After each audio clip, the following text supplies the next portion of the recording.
it's a choice to, worry about it, stress about it, whatever, or, just turn to peace and realize that we're all walking down this path. There's nothing you can do about it. So worrying about it's just going to shorten your life and put you in a place where you're not going to do well, and you're not going to think well, and you're not going to find the next pivot point. I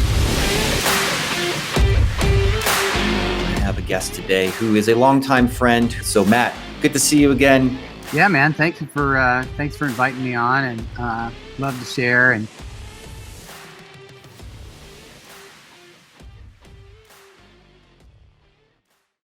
the top 100. So your best 100 contacts who are most likely to buy or sell or refer you business in the next 12 months. And so you're going to call your top 100 people, and you're going to ask them, make sure you have their name right. What's their spouse's name? Are they married?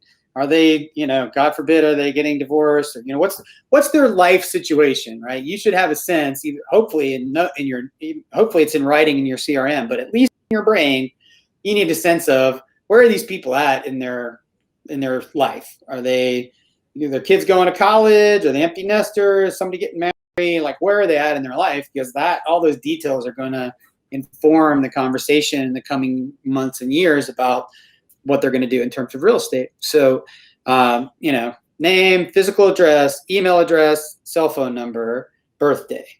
And if it's a couple, then you need 2 cell phone numbers and 2 email addresses, because Justin, I'm sure you don't read your wife's email and she doesn't read yours. So, you got to get both sets of data there. And you got to get that in a spreadsheet, and it has to have been newly confirmed, because more of the data will have changed than you think. And so just the exercise of doing all that is always, transformative for people, because they spent all the time, they got the data together, and then they called all those people. So, but then you take that data and you build what I call a dreamcast. And I've taught this to a million zillion people, and very few people execute it, but it lands in this powerful place. So you build this simple spreadsheet, and I'm happy to share a template, but basically you take all those 100 top people, and they're in column A, and the rows across the top are the months of the year from January to December. And of course you need to make it all total and whatever. So now we're going to dreamcast. We're not going to forecast. We're going to dreamcast, which means I'm going to pick any number that I think is remotely possible within reason.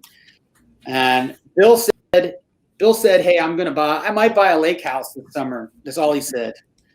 Okay, well, let me see. Maybe from the conversation and maybe from what I know about price points, that means he's going to spend $500,000 in July.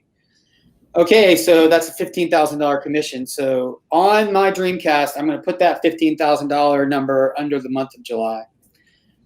And I'm going to do that for all 100 of those people. And when you calculate the math on that, you will not believe it. And it almost certainly will have, it certainly will have 6 zeros or 6 digits, and very likely would have 7. And what happens is now you've got this document that you can sleep with and keep under your pillow, get up and look at every day. And it tells you what you're chasing in a way that at home, like, you just can't believe if you've never done this kind of forecasting. And so you get up every day, you look at the month of May, and you go, I currently think, because this is a live document, you're moving it, changing it, updating it. I currently think that these 8 people are ready to buy, and these are the prices. And if I close all that commission, it's $140,000. When you get up every day, guess what? Now you know what you need to focus on, right? And so I've run my whole life, all my businesses, everything I've ever done, I run this way. And I just couldn't imagine doing it any other way. And I think I would say I would expect to succeed half as much if I did it any other way. Hey, I was just going through my file, and I didn't notice that you ever bought that house or closed that, or whatever it was. But somehow this is a person that has raised their hand, and they're in some funnel of, I was going to buy a house, and you may or may not have done a good job of following up with that person. But this follow-up of like, hey, I'm just closing my file, just wondered, did this did this happen? Maybe we didn't record it properly. Like, I just wanted to know, so that kind of approach.